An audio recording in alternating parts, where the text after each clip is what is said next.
నమస్తే, welcome to Shri media. నేను మీ విష్ణుప్రియ. మనతో పట్టున్నారు మేడం ఉషా కస్తూరి గారు. ఇప్పుడు మనం మేడంతో మాట్లాడి ప్రస్తుత సమాజంలో ఉన్నటువంటి యువత మానసిక శారీరక పరిస్థితుల గురించి, ఇప్పుడు వాళ్ళు ఎదుర్కొంటున్న సమస్యల గురించి తెలుసుకుందాం. నమస్తే మేడం. ఈ రిలేషన్షిప్స్లో కూడా మనకు కనిపిస్తున్న సెలబ్రిటీస్ దగ్గర నుంచి సామాన్యుడి వరకు ఇలాంటి ఎక్స్ట్రా మ్యారిటల్ రిలేషన్షిప్స్ చూస్తున్నాం. అయితే దీన్ని యూత్ జాబ్ చేసేవాళ్ళు, బిఫోర్ మ్యారేజ్ ఉన్న వాళ్ళు ఎగ్జాంపుల్గా చూపించి లివ్ ఇన్ రిలేషన్షిప్ తప్పేంటి అని అడిగే పరిస్థితికి సమాజం వచ్చింది. మరి ఇది అసలు ఎటు తీసుకెళ్తుంది యువతని కానీ సమాజాన్ని కానీ? వాళ్ళు చేసిన తప్పేంటి అని ప్రశ్నించే స్థాయికి యువత ముందుకొచ్చి డిబేట్లు పెడుతున్నారు. దానికి ఏం చెప్తారు? ఇప్పుడు మనము అది వరకు మంచినీళ్ళు తాగి గ్లాసు కడుక్కొని బోర్లిచ్చి మళ్ళీ వాడుకునేవాళ్ళం. ఎక్కువ రోజులు అయిపోయింది వాడి, జిడ్డు పట్టిందో, తుప్పు పట్టుతుందేమో, లేకపోతే పాడైపోయిందేమో, బాగాలేదంటే మళ్ళీ దాన్ని క్లీన్ చేసుకుని మళ్ళీ వాడేవాళ్ళం. ఇప్పుడు భోజనాలకి చూడండి, మనం use and throw plates, use and throw disposable glasses వచ్చాయి. జీవితానికి దానికి పెద్ద తేడా ఏమి లేదు. అంటే just everything is use and throw, మనిషితో సహా ఇష్టం వచ్చిన వాళ్ళు ఉండు, తర్వాత బాగుంది అంటే అదే కంటిన్యూషన్ అలా అలా అలా లీడ్ చేయడం నో డౌట్ చాలా మందికి అనిపిస్తుంది. స్టార్టింగ్లో అట్రాక్షన్గా ఉంటుంది. ఇప్పుడు ఒక బాండ్లో ఉండి, అంటే ఒక సామాజిక బాధ్యతతోటి పెళ్ళైన వాళ్ళు విడిపోతే వాళ్ళకు ఒక సింపతి అయినా ఉంటుంది. పొరపాటు ఏదన్నా అవ్వచ్చు, పొరపాటు ఎవరిదన్నా అవ్వచ్చు, లేదా తేడా వల్ల విడిపోవచ్చు, వాళ్ళ మీద ఒక సింపతి ఉంటుంది. కానీ వాళ్ళ మీద ఎలా ఉంటుంది? ఈ లివ్ ఇన్ రిలేషన్షిప్లో దానికి ఏదో గొప్పగా ఒక పేరే పెట్టారు, కానీ దాన్ని అది వరకు వేరే అనేవాళ్ళు. అది మనం వాడకూడదు, కానీ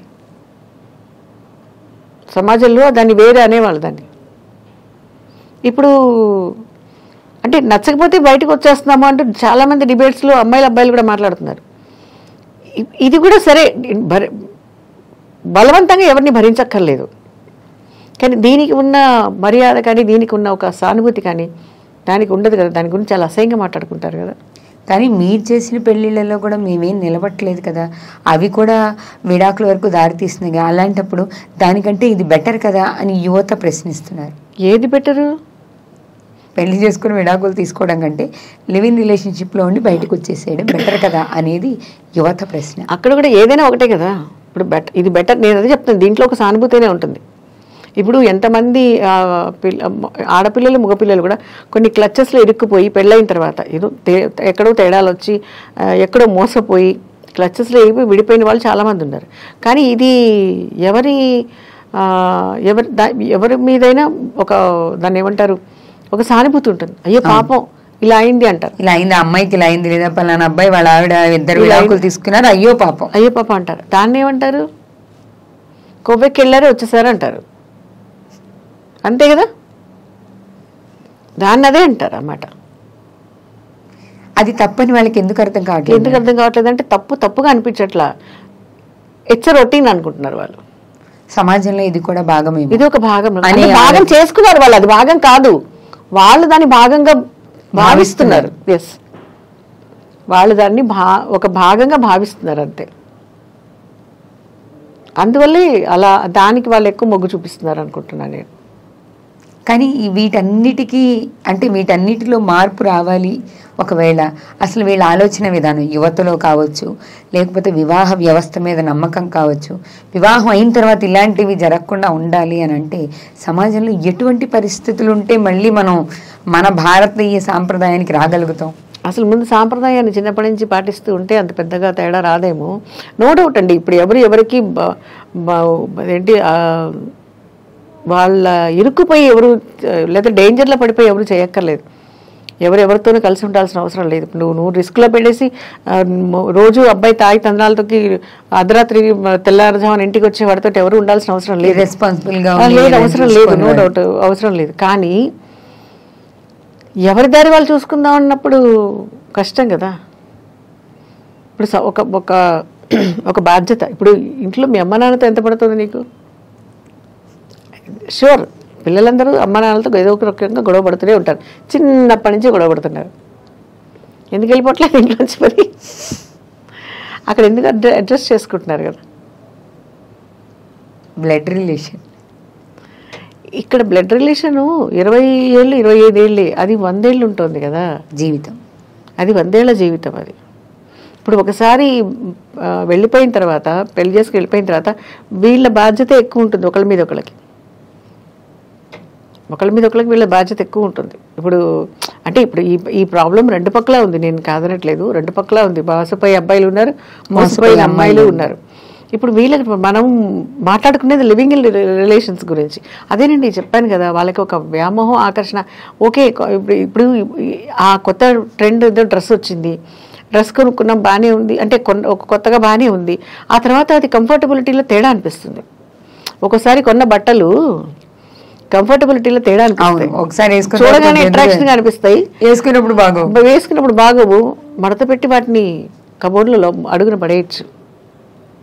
కానీ ఇది అది కాదు కదా, జీవితం బట్టలు కాదు. అదే ఇప్పుడు లేదా అది నచ్చి వేసుకోగలిగిన వాళ్ళకి ఇచ్చేయచ్చు ఆ డ్రెస్ని. మనం వేసుకోవట్లేదు, ఇచ్చి పడేయచ్చు. లేదా అది ఒళ్ళు తుడుచుకోవడానికో కాళ్ళు తుడుచుకోవడానికి పనికి వస్తుందంటే వాడి పారేయచ్చు, అంతే కదా. కానీ ఇది అలా కాదే, అది lifeless thing we are buying, but you are leading with lifes. దానికి జీవం లేదు. అది పెద్ద అది అడగదు, అది నువ్వు చించి ముక్కలు చేసినా అడగదు, కాళ్ళు తుడుచుకుని అడగదు, ఒళ్ళు తుడుచుకుని అడగదు, లేదా ఎవరికైనా ఇచ్చేసినా కానీ అడగదు. కానీ ఇది అలా కాదు కదా. ఇంట్లో పెంచుకున్న కుక్కని కొన్నాళ్ళ తర్వాత వదిలేయాలంటే బాధేస్తుంది కదా. అవును, అది ఎంత విసిగించినా చాలా బాధేస్తుంది. మరి ఇది ఎందుకు ఆలోచించట్లేదో నాకు అర్థం కావట్లేదు. ఆ లివింగ్ ఇల్లుకి వెళ్ళి అలా మధ్యలో వద్దంటే విడిపోతే ఏం చేద్దామని. దీంట్లో ఎక్కువ శాతం ఆడపిల్లలే బాధపడుతుంటారు కదా, మరి వాళ్ళు ఆలోచించరా? మగపిల్లలు బాధపడరా పాపం? అంటే ఇంపాక్ట్ ఇప్పుడు ఎంత కాదనుకున్న పురుషాధిక్య సమాజం కదా. ఏం ఆధిక్య సమాజం లేదండి. ఇప్పుడు మీకు ఆడపిల్ల సింపతి అనేసరికి ఎక్కువ బయటకు వస్తుంది, ఎక్కువ మంది సానుభూతి చూపిస్తారు. అది చెప్పుకోలేని బాధపడే మగపిల్లలు కూడా ఉన్నారు. ఇప్పుడు ఈ అమ్మాయి మళ్ళీ పెళ్లి చేసుకోవాలంటే యాక్సెప్ట్ చేసేవాళ్ళు కావాలిగా మేడం. ఆ అబ్బాయి చేసుకోగలుగుతాడేమో. ఆ అబ్బాయి వాడికి నమ్మకం ఉండద్దు ఇంకోళ్ళ మీద. ఇప్పుడు ఆ అబ్బాయికి మాత్రం ఎవరి మీదన్నా నమ్మకం ఉండాలి కదా. ఇప్పుడు అలా బాధపడే అబ్బాయిలు చాలామంది ఉన్నారు. ఇప్పుడు ఇదే నమ్మకం లేకుండా లివింగ్ ఇన్ రిలేషన్షిప్లో విడిపోయి ఆ బాధపడిన అబ్బాయిలు కూడా ఉన్నారు చాలామంది. ఇప్పుడు ఈక్వల్గా ఉన్నారు. నన్ను అడిగితే రెండు అంటే మేల్ అండ్ ఫీమేల్ రెండు ఈక్వల్గానే ఫీల్ అవుతున్నారు, ఈక్వల్గానే బాధపడుతున్నారు. అందులో వీళ్ళు ఎక్కువ వీళ్ళని బాధపడుతున్నారు, వాళ్ళని బాధపడుతున్నారు. కాకపోతే మనకు ఎక్కువ బయటికి న్యూస్ వచ్చేది అమ్మాయిల మీద సింపతి కోసం వచ్చేస్తుంది. అలాగే పొరపాటు చేసిన అమ్మాయిలు ఫాస్ట్గా పట్టుకుంటున్నారు. ఇప్పుడు ఇంతమంది రేవ్ పార్టీలో హీరోయిన్ని పట్టుకున్నారు, అదే ఒక ఫేమస్ యాక్టర్ని పట్టుకున్నారు. అందులో ఎంతమంది మగ హీరోలు ఉన్నారు, సెలబ్రిటీస్ ఉన్నారు, వాళ్ళు ఎవరిని బయట పెట్టలేదే, ఆవిడనే చూపించారు. అంటే ఇప్పుడు ఆవిడ మీద సానుభూతి అయినా కోపం అయినా చివాట్లైనా దుమ్మెత్తి పోసినా ఇప్పుడు ఆవిడ అట్రాక్షన్గా ఆవిడ బయటపడింది. ఇప్పుడు అట్లా కనిపించిన వాళ్ళు ఎంతమంది ఉన్నారు అక్కడ. ఇప్పుడు మేలు చాలామంది ఉండే ఉంటారు కదా, వాళ్ళు ఎవరిని బయట పెట్టట్లేదు. అది కాకుండా ఇంకా మామూలుగా ఉన్న వాళ్ళని కూడా ఎవరు బయట పెట్టట్లేదు, ఓన్లీ సెలబ్రిటీస్ గురించి మాత్రం. Celebrities are always under microscope. Celebrities ప్రతి మూమెంట్ అని కామన్ మ్యాన్ అబ్జర్వ్ చేస్తూ ఉంటాడు.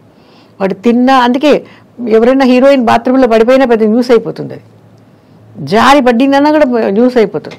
మంచినీళ్ళు అదేంటి ఏదైనా కూల్ డ్రింక్ తాగుతూ మీద పోసుకుందన్నా కూడా పెద్ద న్యూస్ అయిపోతుంది. ఎందుకంటే మైక్రోస్కోప్లో ఉంటారు వాళ్ళు. ఎప్పుడు కూడా చేసే చిన్న పొరపాటు కానీ వాళ్ళు చేసే చిన్న మంచి పని కానీ అది అలా తొందరగా సమాజంలో అట్రాక్షన్గా మీరు నిలిచిపోతూ ఉంటుంది.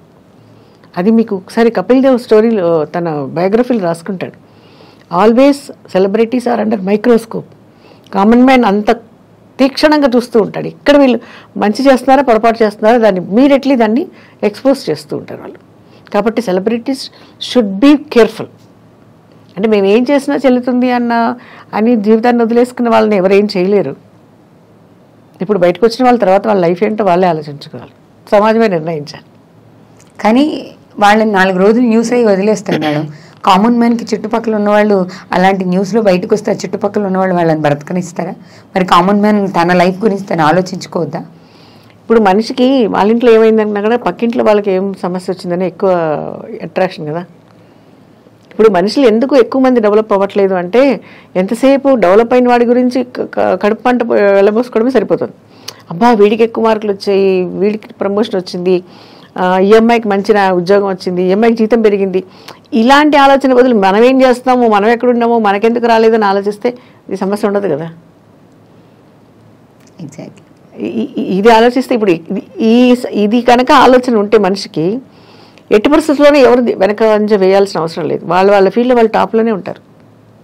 ముందు రెస్పాన్సిబిలిటీ అనేది బిగినింగ్ డేస్ నుంచి వస్తే ఇలాంటి ఈ విచ్చలవిడితనానికో వ్యామోహానికో ఆకర్షణకో యువత కానీ పెద్దవాళ్ళు కానీ అట్రాక్ట్ అవ్వకుండా ఉండాలి అంటే డే 1 మొదటి రోజు నుంచి కూడా వీళ్ళ ఆలోచన విధానంలో మార్పు అది ఉంటేనే మనం భవిష్యత్తులో మంచి సమాజాన్ని చూడగలుగుతాం. ఇంకా ఎన్నాళ్ళు పడుతుంది మరి చూద్దాం madam. Let us hope. Thank you madam. Thank you very much. Thank you. సమాజంలో జరుగుతున్న ఎన్నో సమస్యలు మన కళ్ళ ముందు కనిపిస్తున్నప్పుడు మనం చర్చిస్తుంటాం, కాసేపు మాట్లాడుతుంటాం, విమర్శిస్తాం, న్యాయ నిర్ణయం చేసేస్తాం. కానీ ఏ సమస్యకి కూడా అప్పటికప్పుడే పునాది పడిపోదు. ఆ సమస్య పునాదులు మూలాలు ఎప్పుడో మొదలైపోయి ఉంటాయి. మనం చిన్నతనం నుంచి బాధ్యత, క్రమశిక్షణ అవి నేర్పకపోతే మనం ప్రస్తుత సమాజంలో చూస్తున్న సమస్యల్ని పదే పదే చూడాల్సి వస్తుంది. చూస్తున్న సమస్యలు మన ఇంటి దాకా కూడా వచ్చే అవకాశం ఉంది. అందుకే మన పిల్లలకి కావచ్చు, మన ఇంట్లో ఉన్నటువంటి యువతకు కావచ్చు, మనతో సహా మనకు క్రమశిక్షణ ఉండాలి, బాధ్యత ఉండాలి. దేనికి ఆకర్షణకి లోనవని వ్యక్తిత్వం మనకు ఉంటేనే మనం మంచి సమాజాన్ని చూడగలం, మంచి సమాజాన్ని నిర్మించగలం. మరో వీడియోతో మళ్ళీ కలుద్దాం. నమస్తే.